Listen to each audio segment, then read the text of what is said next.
Could Andy give his view on the intricacies of the seed of the Himalayan balsam plant with its amazing spring-loaded mechanism, which shows detailed design and not accidental happenstance? I'm afraid I'm not familiar with the Himalayan balsam plant. I but am if it's slightly anything familiar. like the Scottish broom. Yes, it is a little bit. Yeah, well, the Scottish broom has and it may be, by the sound of it, Joe's saying it may be similar.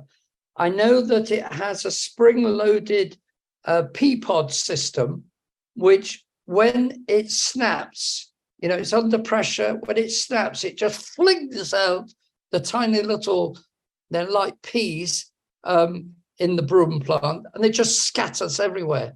So I imagine that it's similar to that by the sound of it.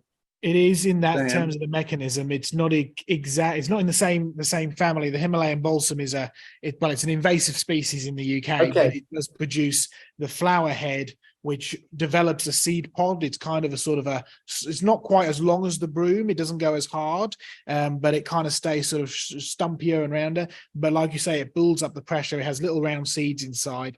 And if you do it for fun, you go walking along and just give them a tap and they kind of explode. And poof, it flies everywhere. Sam, just to explain something, we ran several years of experiments out here on our balsam plants, which are also invasive for the same reason, Joe. And there's a little spring inside, and when it unwinds, a whole series of sort of machine gun effective seeds are spread out, and we measured how far they would fly.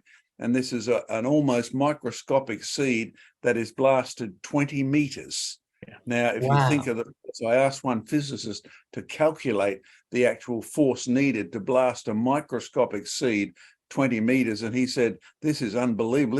This is a better spring than anything we've been able to actually manufacture. The explosive force is incredible. And so I learned in that experiment why that you'd plant 1 year, then you'd have 10,000 in 3 years' time over 100 acres. It was just quite incredible. You didn't need the wind. It just went boom. So it was brilliantly designed. Andy, your team might get some spring mechanisms for shooting something. That sounds interesting. A bit of physics. Yeah. It sort of shows you why it does so well as an invasive species, because it does spread far and wide.